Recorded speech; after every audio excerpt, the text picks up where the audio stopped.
Hello বন্ধুরা, বর্ধমান বিশ্ববিদ্যালয়ের six semester general বিভাগের 2024 সালের এক্সটার্নাল এক্সামিনেশনের জন্য আপনাদের যে 5 নম্বরের প্রশ্নগুলির সাজেশন দিয়েছিলাম, সেই সাজেশনের প্রশ্ন থেকে একটি প্রশ্ন হচ্ছে জার্মানির ঐক্য সাধনে বিসমার্কের ভূমিকা আলোচনা করো।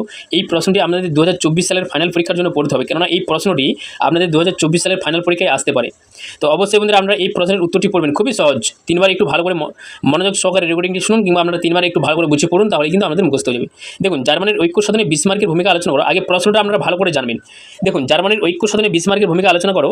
1862 খ্রিস্টাব্দের সেপ্টেম্বর মাসে অর্পণ বিসমার্ক নামে এক ধুরন্ধর রাজনীতিবিদ রাশিয়ার প্রধানমন্ত্রীর পদ গ্রহণ করলে জার্মানির ঐক্য আন্দোলনে এক নবযুগের সূচনা হয়। কি বলছি যে 1862 খ্রিস্টাব্দের সেপ্টেম্বর মাসে অর্পণ বিসমার্ক নামে এক ধুরন্ধর রাজনীতিবিদ রাশিয়ার প্রধানমন্ত্রীর পদ গ্রহণ করলে জার্মানির ঐক্য আন্দোলনে এক নবযুগের সূচনা হয়। রাজতন্ত্রে বিশ্বাসী বিসমার্ক মনে করতেন যে প্রাচ্যের রাজতন্ত্রের অধীনে সমগ্র জার্মানি ঐক্যবদ্ধ হবে। রাজতন্ত্রে বিশ্বাসী বিসমার্ক মনে করতেন যে প্রাচ্যের রাজতন্ত্রের অধীনে সমগ্র জার্মানি ঐক্যবদ্ধ হবে। তিনি গণতন্ত্র বা কোনোরকম গণতান্ত্রিক পদ্ধতির প্রতি তার কোনো আস্থা ছিল না। বক্তৃতা বা ভোটের দ্বারা নয়, রক্ত ও লহনীতি ব্লাড অ্যান্ড আয়রন পলিসির দ্বারাই জার্মানির ঐক্য প্রতিষ্ঠিত হবে বলে মনে করতেন।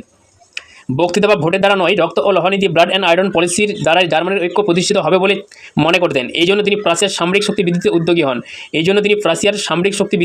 হন। এবং সামরিক শক্তির সাহায্যে 1864 থেকে 1870 খ্রিস্টাব্দের মধ্যে অন্তত 3টি যুদ্ধের দ্বারা জার্মানির ঐক্যের স্বপ্নকে বাস্তবায়িত করেন।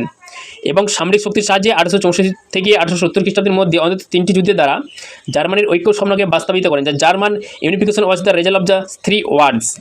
জার্মান ইউনিফিকেশন মানে জার্মানির ঐক্যতা বা ঐক্য, ওয়াজ দ্য রেজাল্ট মানে ফলাফল অফ 3 ওয়ার্ড, 3টি যুদ্ধের ফলাফল। জার্মানির ঐক্য হচ্ছে 3টি যুদ্ধের ফলাফল। 3টি যুদ্ধের ফলেই কিন্তু জার্মানি ঐক্যবদ্ধ প্রতিষ্ঠিত হবে বলে মনে করতেন বা হয়েছিল। দেখুন, স্লেজউইগ বা হলস্টেন সমস্যাকে কেন্দ্র করে ডেনমার্কের সঙ্গে প্রাচ্যের প্রথম যুদ্ধের সূত্রপাত হয়। স্লেজউইগ ও হলস্টেন সমস্যাকে কেন্দ্র করে ডেনমার্কের সঙ্গে প্রাচ্যের প্রথম যুদ্ধের সূত্রপাত হয়। স্লেজউইগ ও হলস্টেন জার্মানির রাজ্যসীমার অন্তর্ভুক্ত দুটি প্রদেশ, কিন্তু আইনত স্থান দুটি ছিল ডেনমার্কের অধীন। জার্মানির রাজ্যসীমার অন্তর্ভুক্ত দুটি প্রদেশ, কিন্তু আইনত স্থান দুটি ছিল ডেনমার্কের অধীন। ডেনমার্ক স্থান দুটি নিজ রাজ্যের অন্তর্ভুক্ত করতে চাইলে বিসমার্ক অস্ট্রিয়ার সঙ্গে মিলিত হয়ে ডেনমার্কের বিরুদ্ধে যুদ্ধ ঘোষণা করেন। ডেনমার্ক স্থান দুটি নিজ রাজ্যের অন্তর্ভুক্ত করতে চাইলে বিসমার্ক অস্ট্রিয়ার সঙ্গে মিলিত হয়ে ডেনমার্কের বিরুদ্ধে যুদ্ধ ঘোষণা করেন। যুদ্ধে পরাজিত ডেনমার্ক উক্ত স্থানের উপর থেকে সব দাবি ত্যাগ করেন। 1865 খ্রিস্টাব্দে গ্যাস্টিনের সন্ধি দ্বারা প্রাচ্যের স্লেজউইগ ও অস্ট্রিয়া হলস্টন লাভ করেন। 1865 খ্রিস্টাব্দে গ্যাস্টিনের সন্ধি দ্বারা প্রাচ্যের স্লেজউইগ ও অস্ট্রিয়া হলস্টন লাভ করেন। এইভাবেই জার্মানির ঐক্যপথ পদক্ষেপ গৃহীত হয়। একদম সহজ বন্ধুরা, অবশ্যই 2 থেকে 3বার পড়ুন, দেখবেন মুখস্থ হয়ে যাবে। বিসমার্ক জানতেন যে জার্মানির ঐক্যের জন্য অস্ট্রিয়ার সঙ্গে যুদ্ধ অপরিহার্য। তাই তিনি গ্যাস্টিনের সন্ধির অব্যবহিত পরেই অস্ট্রিয়ার বিরুদ্ধে প্রস্তুতি শুরু করেন। অবশ্যই খাতায় লিখে বন্ধুরা আমরা পড়বেন, খাতায় লিখে ভালো করে বুঝে পড়বেন। ইউরোপীয় রাজনীতিতে অস্ট্রিয়াকে মিত্রহীন করতে সচেষ্ট হন। অবশেষে গ্যাস্টিনের চুক্তি ভঙ্গের অজুহাতে 1866 খ্রিস্টাব্দে বিসমার্ক অস্ট্রিয়ার বিরুদ্ধে যুদ্ধ ঘোষণা করেন। মাত্র 7 সপ্তাহের যুদ্ধের পর সেডওয়ার যুদ্ধে অস্ট্রিয়া শোচনীয়ভাবে পরাজিত হয়।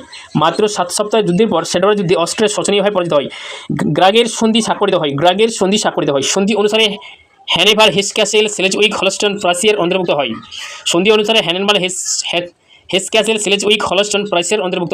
1815 খ্রিস্টাব্দে গঠিত জার্মান রাষ্ট্রসংঘের বিলুপ্ত ঘটে। প্রাচ্যের নেতৃত্বে উত্তর জার্মান রাষ্ট্রসংঘ প্রগঠিত হয়। ফলে জার্মানির ঐক্যপথ প্রশস্ত হয়।